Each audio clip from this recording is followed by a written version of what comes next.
Hi, I'm Dr. Stan Williams, and this is an attempt at an online workshop on the moral premise, Harnessing Virtue and Vice for Box Office Success. It is a book that I wrote a few years back, but it's not about anything I really created or invented. It's about an ancient old concept that is at the heart of all successful storytelling. In short, if you apply a true moral premise to your storytelling, and especially in movies, you have a really good chance at box office success. But if you ignore or eschew the whole concept of applying a true moral premise consistently throughout your character arcs and your scenes, your dialogues, and your art direction, you don't have a chance at the box office. I present various seminars and workshops on this topic, which have lasted as long as a college semester and as short as 1 hour. When I give the shorter seminars, it appears that changing the title somewhat and making it a bit more practical is helpful. So we're also calling this little workshop the top 10 box office secrets of successful screenplays. And we'll cover those little by little as we go through. Now here's a brief outline of what we're going to cover. First, we'll discuss what a story is all about and its importance in culture. Second, we'll introduce you to the moral premise and its structure.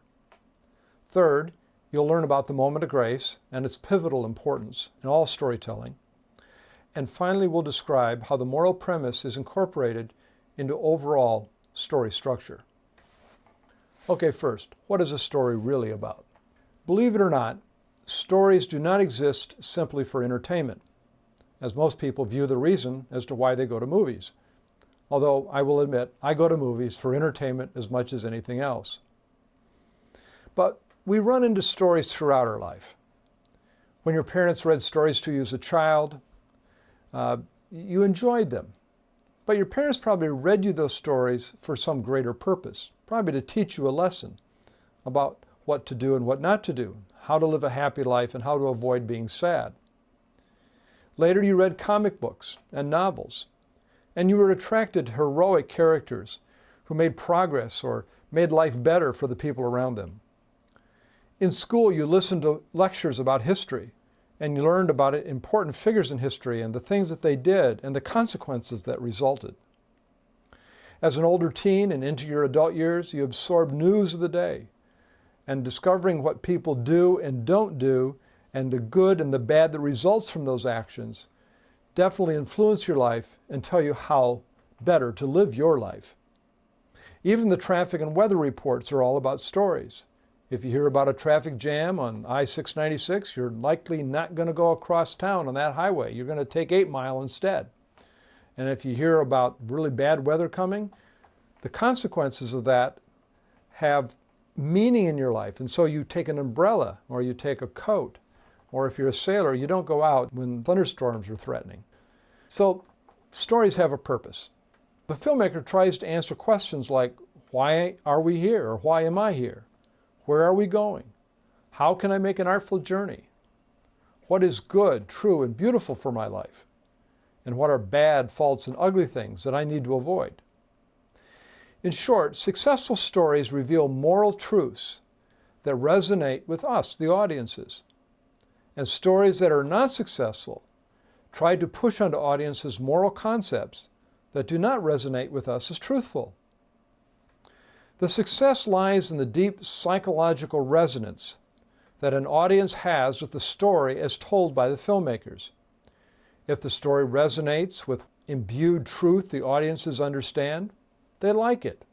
They tell their friends to go see the movie.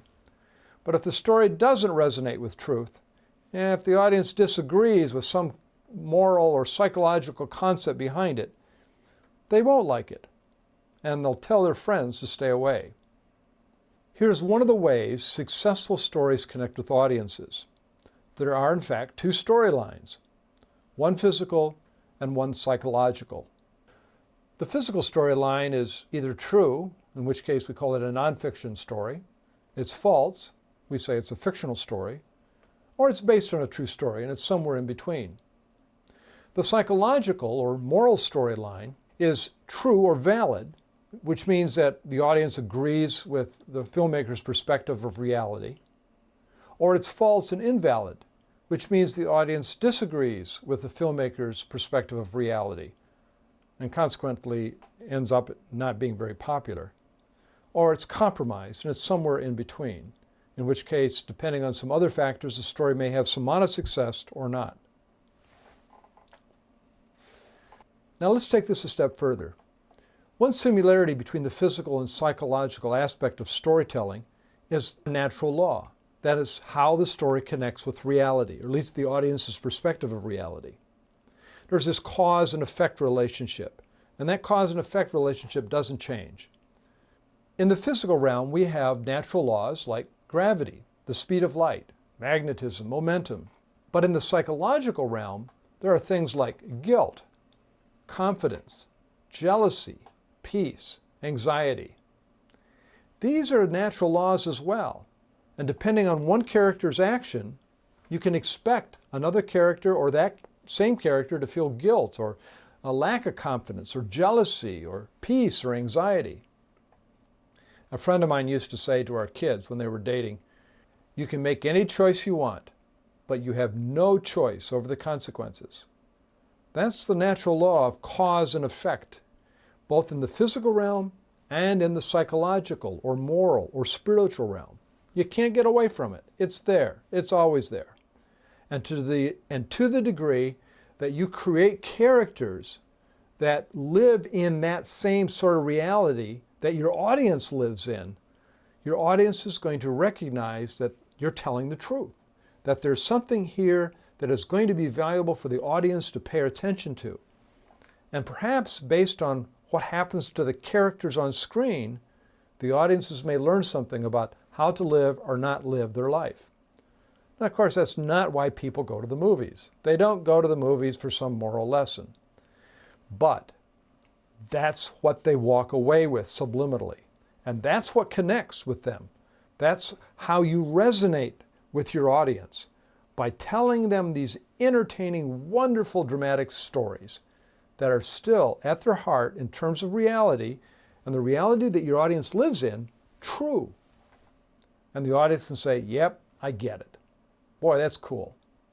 Now I know what to do," or "Now I know what not to do." Subliminally, that's what they walk out with. Now, there's this wonderful relationship between the physical and the psychological storyline. It's called the metaphor law. What your audience sees on screen provides a window to what they cannot see, that is, the character's motivations. The psychological reality leads into the physical reality. Now, this is evident simply by looking at your life in the last 5 minutes. Your psychological reality led you into some physical reality. Here's what I mean. Mentally, you decided that you were going to watch this video. That happened in your psychological realm. And how did it lead? It led you into a physical reality. You're actually sitting here watching the video. Every physical action that you take first existed in your mind as a thought. That's what I mean by the psychological reality and how it leads into a physical reality. Every one of your characters has to live in that same sort of reality. Every one of your characters has to make a decision in their mind before they take action on the screen. And you, as a filmmaker or as a screenwriter, need to understand what that reality is, or what is that motivation of your character. Why are they wanting to do that? If you don't understand why a character is doing something, you better not have them do it on screen. It's not going to come off as real. Well, this completes part 1 of the online Moral Premise Workshop. Look elsewhere on this site for part 2, and we'll continue the discussion.